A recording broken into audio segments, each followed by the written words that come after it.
news around the world tomorrow at 8 o'clock. The CSR Awards, Charles S. Robert Awards, and I am honored to be hosting them. 8 o'clock Eastern Standard Time, Sunday. That's the news. Thank you.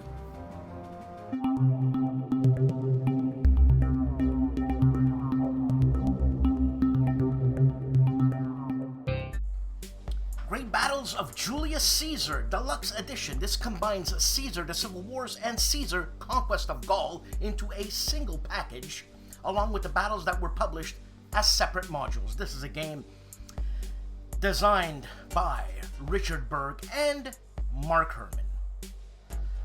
Hubris, Twilight of the Hellenistic World. This is a game designed by Morgane Guyon-Retzi, and I had, I think, the privilege of her showing me this game, and basically we were discussing logistics, because, you know, an army rides on its, marches on its stomach, right? Well, also the animals, and if I'm not mistaken, this was about that, but also, I mean, that's just a small part, but you still have to manage the animals, right? Like manage the people. So this covers the 55-year from 220 to 165 BCE. Sorry, I'm reading here. And roughly from the Third Syrian War and its famous Battle of Rafia. This is incredibly interesting, to me at least. Red Dust Rebellion. This is a game designed by J. Carmichael on a system designed by Volko Runke. And can we guess what type of system this is? You got it. It's a coin game. But it's a coin game that tells the story of the Martian revolt of 2250 and the rise of the Martian nationalism. A sci-fi coin game. I'm gonna try it out. Next for Taiwan, the second printing. This is a system designed by Gene Billingsley and game designed by Mitchell Lang. And James M. Day's Panzer II printing, operations for a drive to the Rhine, the Second Front, 1944 to 1945. For charging and shipping at the GMT plant, the October batch, actually September batch, 1960, The Making of a President, second edition. This was shipped, and all bridges burning. The October batch is 1918-1919 Storms in the West, A Time for Trumpets, Bruno Sinigalio, Apocalypse Road, Jeff Horger, Caesar, or Kaiser, what do you want me to tell you? Rome versus Gaul, Next War, Vietnam, and Normandy 44, Mark Simonich's game, The Mounted Map. And here's a little sneak peek at what's to come from GMT.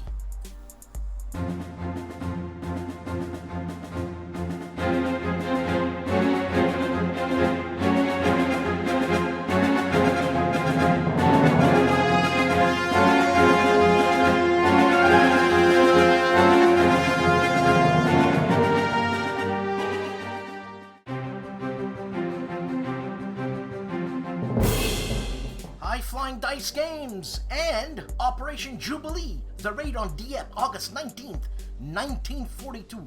This is a game designed by Paul Rohrbaugh, and what you get with this game are two 11 by 17 inch maps, 104 unmounted double-side counters, and one rulebook. Nightmare Island, the battle for Biak Island, I hope it's pronounced that way, May to August 1944. This is a game designed by Paul Rohrbaugh, and what you get are two 11 by 17 inch maps, 120 unmounted double-sided counters, 6 play raid cards, and one rulebook. Compass Games and An Attrition of Souls. This is a fast-paced war game, a light fast-paced war game, and it's strategic level. And what you get with this game is a mounted map board, 2 counter sheets, 20 event cards, rule booklet, Entente player map, Central Power player map, 2 player raid cards, 2 pouches, 2 6-sided dice, and a box and a lid. Complexity is low, 4 out of 10. Solitaire suitability is medium. Time scale, 6 months per turn. Map scale, abstract, regional map of Europe. The unit scale are army and army groups. Each tile equals approximately 250,000 men. This is a 1 to 2 player game, best played with 2. Playing time is 90 minutes. The designer is Scott Liebrandt. published by Compass Games. HOLLANDSPIELE and Aurelian, Restorer of the World. This is a game designed by Tom Russell. Playing time is 1 hour. It's a solitaire game. And what you get with this Aurelian Restorer of the World game is a 17 by 22 inch map sheet, 88 counters, 1 8-sided die, 12-page rulebook, 4-page gatefold player aid.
Hello, this is Riccardo Masini, and this week's greatest day in history and games is not just a day, but 13 days. October 14th to 28th, 1962. Just a couple of weeks in which the world came really close to the abyss of global nuclear war because of the Cuban Missile Crisis. We're in full Cold War. And just a year before, a failed invasion of Cuba in the Bay of Pigs greatly increased the tension between the United States, led by President John Fitzgerald Kennedy, and the Cuban Communist government of Fidel Castro. Looking for international support, Castro turned to Soviet Union and his leader, the pragmatic and very able Nikita Khrushchev. Khrushchev defied what he thought was a young and inexperienced US president by positioning radio listening posts and, most of all, ballistic nuclear missile sites on the island just a few miles away from Florida to balance out a similar positioning of NATO missiles in Turkey. In theory, the operation had to remain secret until the last moment, but it was revealed by many reconnaissance flights by U-2 spy planes. President Kennedy, faced with the undisputable photo evidence, made a dramatic TV speech to the nation. The crisis was now public domain. The United States could not tolerate the presence of nuclear weapons so close to their mainland, potentially beyond any interception capability. Military high commands decided then to organize a naval blockade of Cuba and began to plan a direct, large-scale invasion. The Soviets, on their part, did not stop the transfer of personnel, military supplies, and materials of every kind. An open nuclear conflict suddenly became a very real possibility. The mass media were deeply involved in the crisis, while all diplomatic channels were fully engaged to keep every line of communication still open. However, the crisis reached its culmination on October 27th when a U-2 spy plane was shot down over the Cuban skies, and many believed that war was by now inevitable. The armed forces declared the activation of DEFCON 2 nuclear alert level, the last one before DEFCON 1, open war.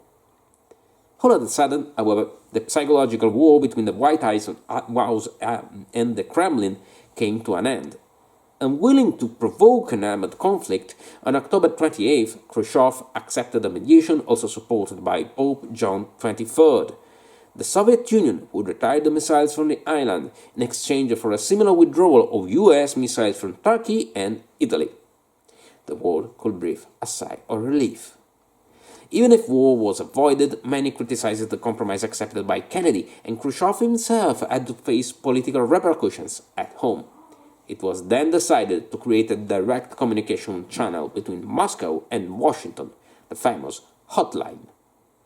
So, this week's game is a political military war game in which you will be engaged not in fighting a war, but preventing it, while still keeping your international prestige. 13 days.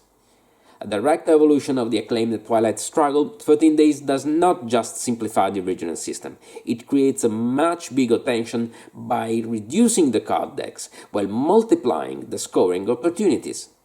You'll have then to spread your prestige all over the world in critical power areas, but you'll also have to be careful, because your moves could spin the situation out of control very quickly.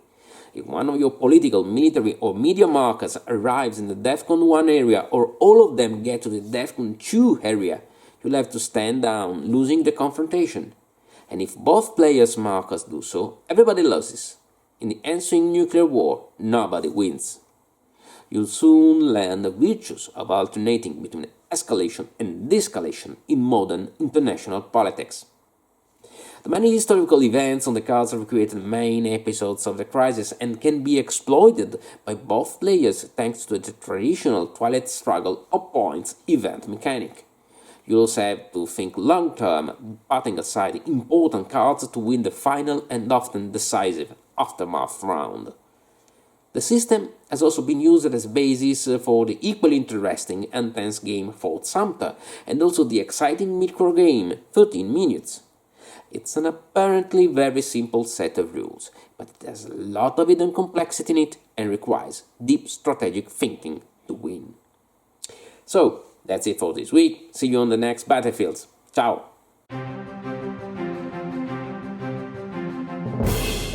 Revolution Games and Ted Racer's new game, The Deadly Woods, The Battle of the Bulge. What you get with this game are a 22 by 34 inch map, 1/2 by 5/8 counter sheet, rulebook, player aids, game box, or Ziploc.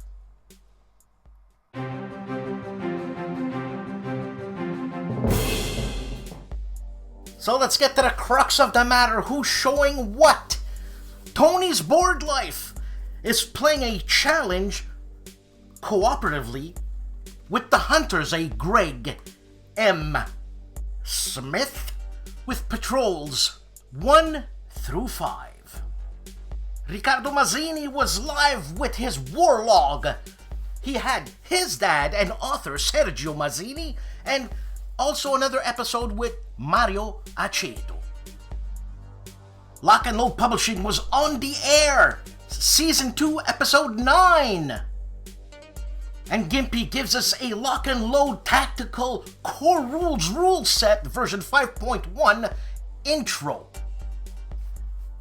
AJ Toynbee, the philosopher wargamer, is playing his custom-made battle of Agincourt. Yeah, and also he's playing a historical ASL scenario called Best Friends 2. The man famously known as Calandale, Enrico Viplino, plays Leningrad. Also continues his playthrough of Invasions, Part 10.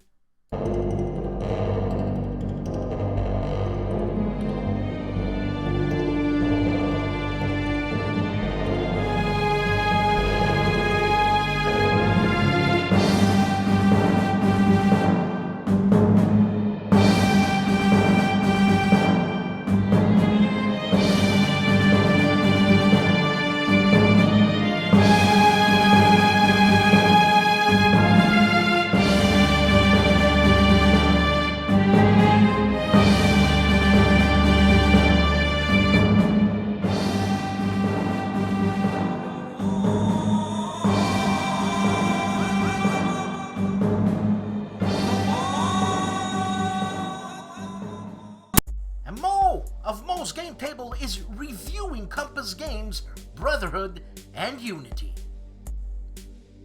Kyle Seeley is looking at Vivictus 94 magazine, I should say issue 94, with Cedar Creek 1864. Julius Fairfax takes a look at Worthington Publishing's game Napoleon Returns 1815.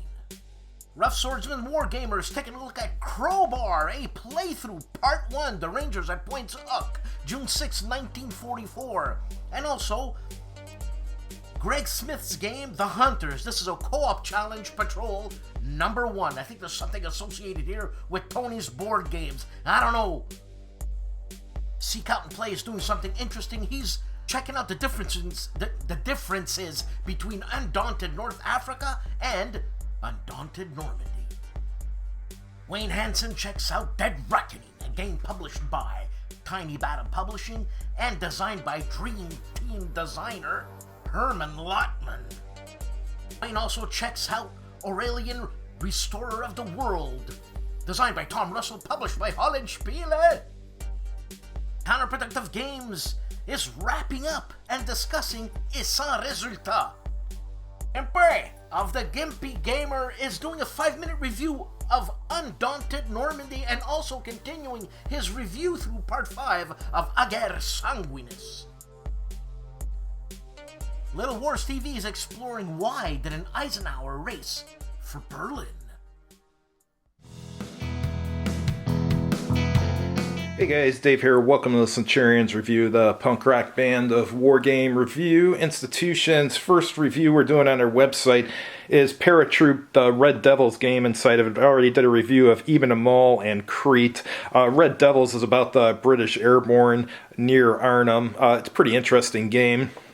Since my friend liked Crete when we had play tested that, which was part of Paratroop, he let me borrow 3 games that were related to the airborne assault on Crete.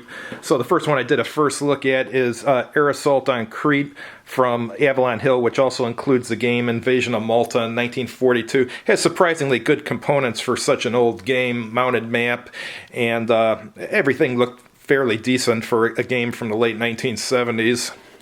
Here's one from GMT Games. This is Operation Mercury, the German airborne assault on Crete in 1941. This one looked alright too. And the last one is Hunters in the Sky, the airborne assault on the Malim airfield, Crete, May 20th to 23rd, 1941. This is from the Gamers. The components look good, but the scenarios take 6 to 20 hours to play, so I'm probably never going to play this. I just don't have time. Thanks for watching, and hope to see you guys soon on our website and on our YouTube channel. Have a good evening.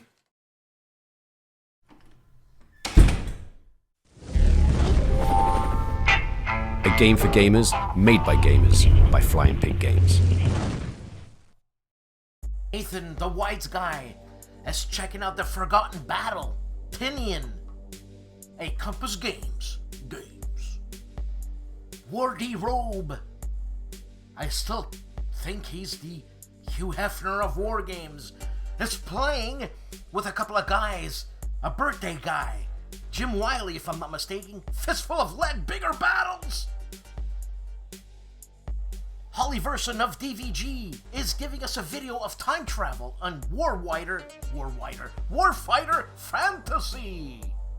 Grant Wiley from Worthington Publishing is giving us a sneak preview peek in magnificent style. Pickett's Charge Deluxe Edition, a game by Dream Team designer Herman Lotman. And a guy who goes by the name of Jeff plays Tiger Leader from DVG Games Week 6. Voynick TV number 472 is unboxing Against the Odds magazine's Fortress Berlin. I was gifted that by STUKAJOE. Chance from the Players Aid are reviewing Table Battles from HOLLANDSPIELE and also unboxing Storm Over Asia from GMT Games. The one, the only STUKAJOE gives us an interview with Luis Hernandez of Draco Ideas. This is at the 3rd BeotaCon.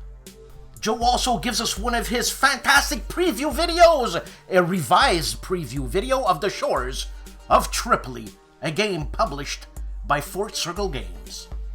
And Kevin of the Big Board Gaming channel is giving us a Beyond the Rhine Operational Combat Series Turn 1 of Time for Trumpets.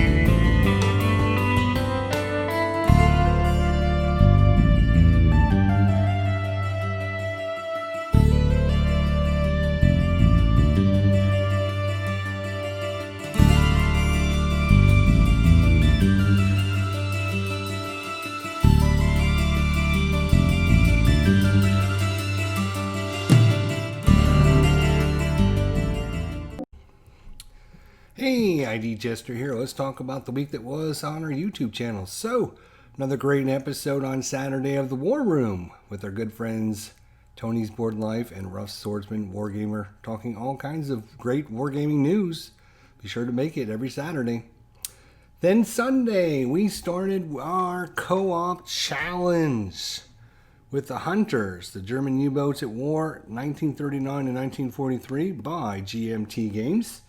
Got a successful patrol under our belts for the challenge, so that was awesome. We also got part 4 of our Distant Plain, the short campaign Obama's War from the Coin System and GMT Games. Then I spent the rest of the week working on a short documentary about an event that I came across and thought was interesting enough to create my own documentary about and kind of give you my thoughts and opinions about the Lucania incident. So if you don't know much about that, interested in learning a little bit more about the history of World War II and stuff, be sure to check out that episode. As a side note, I will not be doing any videos next week as I will be out of town the whole week. So we'll see you guys in a couple weeks from now. We will have our regularly scheduled Saturday War Room this week, and hopefully we'll see you there. See you guys in a couple weeks. Until then, take care. Draco Games and Help arrives. Spanish Civil War. This is a tactical war game about the Spanish Civil War and international aid, where you get a realistic simulation hex and counter war game with 800 and plus counters.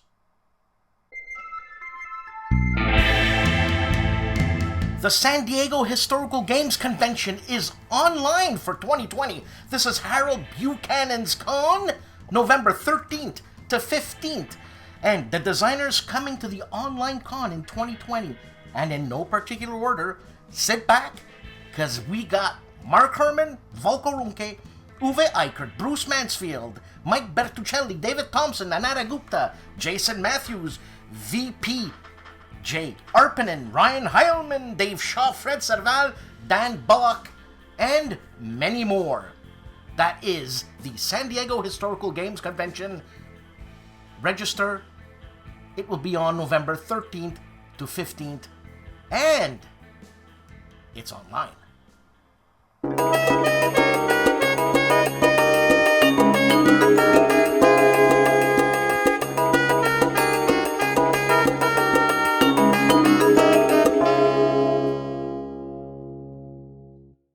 For my supporters in this channel, you can advertise your games here. No problem. Also, for my supporters, if you want a certain piece of music that I've composed that you hear in the show, drop me a line. I'll send it to you. Thanks.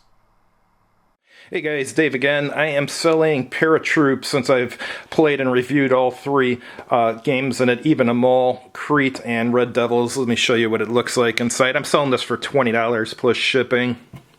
Here's the rule book. It has rules for all 3 games. And these are my notes I took for playing the game. I'll leave those in there for you in case it helps you out. Here, the map covers all 3 games. This is the Red Devils one.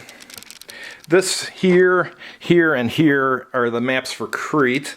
And this one down here is Ibn Amal, where you do the glider assault. And Paratroop has some of the tables that you need printed right on the map.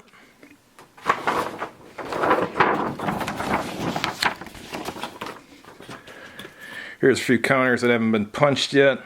And here's the 3 sets of counters. Here's the ones for Red Devils. This is for Ibn Amal. And these are the counters for Crete. And then there's some miscellaneous SPI stuff in here, like a reply business card. And here was the back of the box. Anyhow, like I said, $20 plus shipping. I'll put a link on the screen and my email address in case you have any questions about it or if you want to take a look at it. Have a good evening. Another week, another show, and let me tell you, this is the end of a big week, if we can call it a week, because the CSRs are canned, ready to be shown Sunday night at 8 o'clock. This cannot be a live thingy, so it's gonna be a taped thingy for people who know what tapes are. A pre-recorded thingy. And yeah, I'm kind of sad it's over. I mean, man, did I put time into that? Everybody put time into that, but I was happy to do it, honored to do it, as a matter of fact, and I hope they ask me again next year, which would be great. So that's it. It's gonna be relaxed time, you know. I'm gonna have a nice crispy Stella Artois. They started brewing this beer in 1366. Anyways, guys, thank you for watching. Guys and girls, thank you for watching. Please subscribe, write something, say something, and please support this channel. It's what keeps me going. Trust me. I'll see you at the CSRs Sunday night at 8. Ciao.